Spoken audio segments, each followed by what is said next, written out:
this really cool little bush tree thing. I'm out at Bootleg Canyon, Nevada, getting ready for Interbike and checking out some of the new eProdigy bikes. So this is the Logan. I've looked at it before, and since then I think the motor's really been upgraded to 750 watt nominal, 850 peak, and they say 110 Newton meters.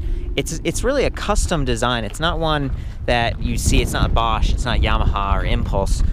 This is Achiever, which is, it's independent. And I was meeting with Melody, who's one of the, I guess she's kind of like a founding team member or whatever. It's her dad that makes that. I like how small and compact it is. It does make a little bit of a rrrr, you know, there's some noise because it's a geared canister type setup. And you know, the other thing is there's all these cables and stuff kind of running below it. But this is meant to be more of a kind of a city commuting bike.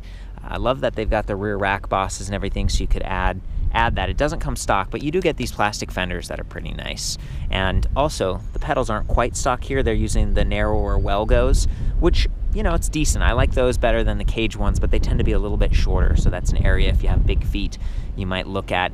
This bike only comes in one size, but it does come in gloss white, gloss red, or this nice matte black. The matte black hides the cables, like I was talking about before. It's a little bit tackier. It's nice when everything's really integrated. But then again, this battery is very accessible, easy to take off. One of my complaints about it is you have to press the power button there and then up here to activate the bike. So there's definitely some room for like polishing going on, but this is a company that gives you a 5-year warranty. I think it's 2 years on some of the electronics, a company that lets you really upgrade. And I get the sense that they're just, I mean, first of all, they're really friendly. These guys are from Vancouver, Canada.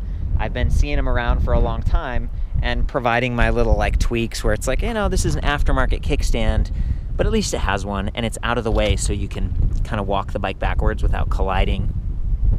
I like that they do, you know, coming from Canada where it rains in certain regions a lot more, they do these little touches like this Velo saddle. I haven't seen it on other bikes, and they said, oh, we picked this one because it's more sealed. When you sit on it, it doesn't squish out water. It's like, oh, that makes sense. That's smart. And you know, again, the fenders, these touch points up here are decent, ergonomic, rubber grips, but they aren't locking, so you know they can twist and spin a little bit more. Adjustable angle stem. I love the suspension fork because this is one of the areas, if you are going further, you know, electric bike, you tend to ride faster on average, and maybe you're going to work or something. There can be potholes, and it's nice to have some cushion. You know, it's a little bit more of a basic fork, but it's narrower. It's maybe a little bit lighter weight. The whole weight of this bike is about 54 pounds, and the battery pack is about 7.2, so you could definitely lighten things up by taking that off. Real easy to do with the key, and then you could easily hang this off the back of your car too. There's no room for a bottle cage. That's something I'm always calling out, kind of questioning, but you could add something up here, or maybe do like, you know, they have the saddle rails, or just wear a backpack like I am right now. I carry this around. Sometimes I use a camelback. Really depends on your intentions. Like, this is definitely a little bit more city oriented. If you look at the tires, they are 700 by 38C, so it's a little bit narrower, and the 700 is like, they're big. They're bigger wheels for efficiency, for good rolling momentum, and they do span cracks a little bit easier. But here we are off-road. This isn't ideal. It just was a decent place to film. I love that they've got K-Shield to help prevent flats, reflective sidewall stripe for safety, no integrated lights. That's another area where it's like, you know, it's nice to have, especially in that kind of environment. And I feel like maybe they were trying to keep the price a little bit lower by removing some of those accessories and having a lot of options. They've got the new Vinci Harmony in the back. So that's this electronically shifted, continuously variable transmission. Awesome. But that's like $900 and almost $1,000, like $899 maybe. And then they have one for $499, which is the non-electronic version. It's just the N380, I think, like the new version of the N360. Those are kind of cool, and they keep it really clean and stuff. There's no derailleur to get bumped. You've got lots of different pedal cadence adjustments, and you can kind of use the bike without thinking. So you've got pedal assisted sort of gearing, and you've got a mid-drive motor to support you with a trigger throttle up to 20 miles per hour. It's actually a really good combination of systems here. As you see it, it would be even more expensive. I think the stock price is $25.99, so it's not really a cheap bike. You're definitely paying a little bit more from a smaller company, and that's one of the question marks for me. But I like the people there. I like the support. It's just, you know, if you got the red bike, you'd see the cables a little bit more. You don't have some of those more integrated like lights and things like that. So that gives me pause a little bit. But I like that all the weight is low and centered. I like that the mid-drive actually is very powerful and that it has the throttle, because a lot of other mid-drive bikes don't. And that's something that's nice. Like, you just hop on it, press the throttle, and go. And if you had a rack, if I, you know, added one of those disc brake compatible racks, I'd really feel like, yeah, this is great for commuting. Pretty efficient. It's got mechanical disc brakes, Tektro Aquila, with 160 millimeter rotors front and rear. It's pretty nice. The Tektro specific e-bike brakes with motor inhibitors and this bell. I love that. Just nice to have that. That's the kind of integration that I really appreciate. I think if this bike was a little bit more affordable, I'd be like, hey, that's pretty cool. You know, it's a combination of a lot of cool stuff. I just don't feel like it's that cheap. And, you know, for another, so you're at $25.99 and then you add another like $900. So $34.99, or, you know, I'm trying to do the math. That's real expensive. The bike we're riding right now is very, you know, it's an expensive one, but it is cool. And, you know, not every company even offers that continuously variable transmission with the electronic integration like this from New Vinci. So I am kind of getting used to it. It's growing on me. So let's talk about powering it on. I mentioned you have to press that power button on the battery pack. Then you come up here and press it on the button pad, which is relatively easy to reach, but you can see that you've got the brake mounted there. You've also got the trigger throttle, so there's a little bit more reaching going on. We've got your battery with 4 levels of kind of bars. It'd be nice if there were more, or if there was a percentage so you could really zoom in on how much power is left. You've got time up here, speed, motor wattage, temperature, distance, and then assist. And there are, you know, 5 levels with a 0. And then in 0, the throttle doesn't work. So it's kind of that's too bad, because sometimes it's nice to have throttle only mode, but for safety, you know, you don't want to accidentally bump this while you're lifting it and have the bike take off, especially with a powerful motor. So, you know, if I arrow up a little bit, I'm in level 1, and we do the throttle. There we go. And these cranks don't have to move. They're just kind of getting caught up. It does freewheel. It really depends on what gear you're in. Whoa, boy. I think I activated cruise control. So this does have cruise control, but check this out. Brakes. Nice. There's that motor inhibitor. It's important to be able to cut power like that if things get out of control. You having fun with this?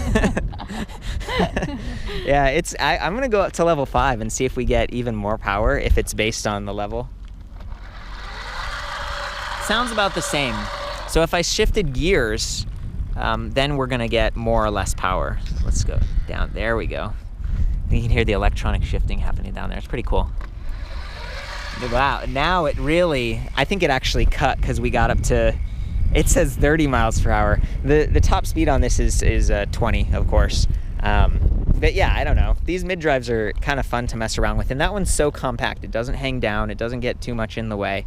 What do you think? You've been hearing me talk about this for a while. You've ridden the other one, the step through. Yeah. I think it's simple. If it makes it work, it makes it work. I like the seat a lot. You like that seat? Yeah, I like the big seats, you know. It's huge. This is me. too big for you. Yeah. Steps or high step. I do not like what you said about the cables and everything, you know. But the rest is nice. Simple, but nice, you know. I like that they are like proud to be from Canada. Oh yeah. All the bikes have that. And you do get friendliness. Like, what did you think of the team? They're pretty cool. Oh my god, they're awesome. They're really nice. Yeah. Melody is super nice. I like that too. And she knows a lot. Yeah, she's proud of her dad and all the work that they have been doing together. And I think they have really good bikes. Yeah. Okay. Well, there you have it. I think this might be a good opportunity to actually hop on, ride the thing around. We talked about the price, the weight, the different dimensions. Of course, back at the website, we did many more measurements, standover height and everything. So check that out. Should we ride? See? Let's do it. Okay, I'm gonna hop on. Stow the kickstand. This might be kind of fun. Do you want to go down there? I kind of want to go in this. I want to go like down there. What? I can't really touch. Too big? Okay. I'm gonna go down. Pray that it doesn't rain. Get washed out. Okay, I'm in level 5, so you can watch how quickly it responds. It uses a Cadence Sensor, and in my experience, it's pretty good.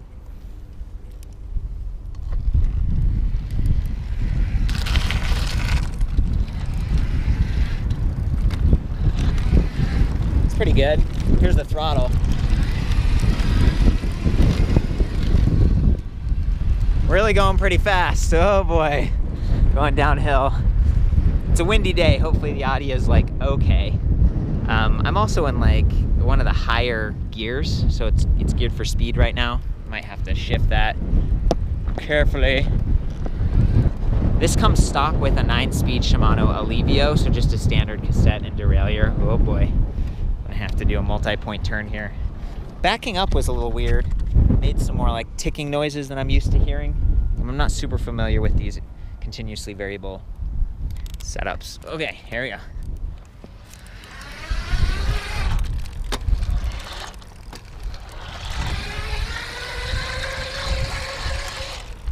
Yeah, it definitely cuts out quickly, which I really appreciate. Cadence Sensor means you don't really have to push. It's not measuring torque, but usually it's not quite as responsive as I'm experiencing right here. I like that. There's the trigger throttle again.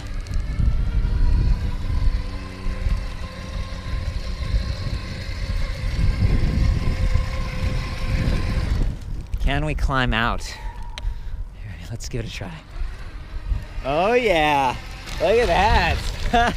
I was worried I was gonna die just then, but one-handed, nice. Oh no. Yeah, you don't wanna know. She sat on an ant pile. We were just talking about these big ants. I guess they're all hiding. There's one. They're pretty serious. One like got on my sock, was biting me the other day.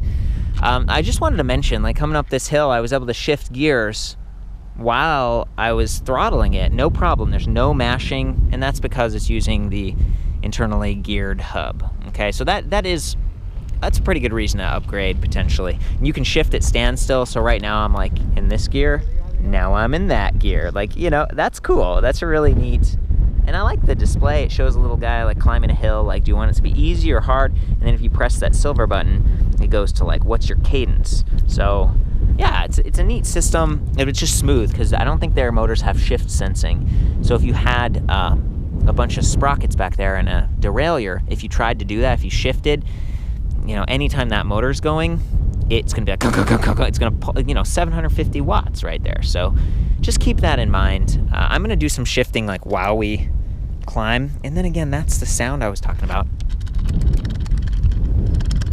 It's okay. There's just a little bit of a rattling, you know. Okay, so here we go. Oh man, how am I gonna do this? Okay, here we go, throttling it. Starting from standstill, that's pretty good. And I wanna shift, try to do that while I'm shifting. You hear the motor? Now it's high RPM, now it's lower RPM, and we're gonna get that speed.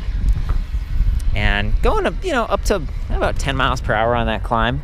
I'm not super heavy, I'm like 135 pounds, so to be able to start in the middle of a hill like that, and that's sort of a testament to the higher watt motor and that 48 volt battery pack. I think that's about it. I think we've got a good look. That's the eProdigy Logan. For the full ride up, ElectricBikeReview.com. Of course, ride safe, have fun, and we'll see you next time. Like Logan. Logan. Like the X-Men. Logan.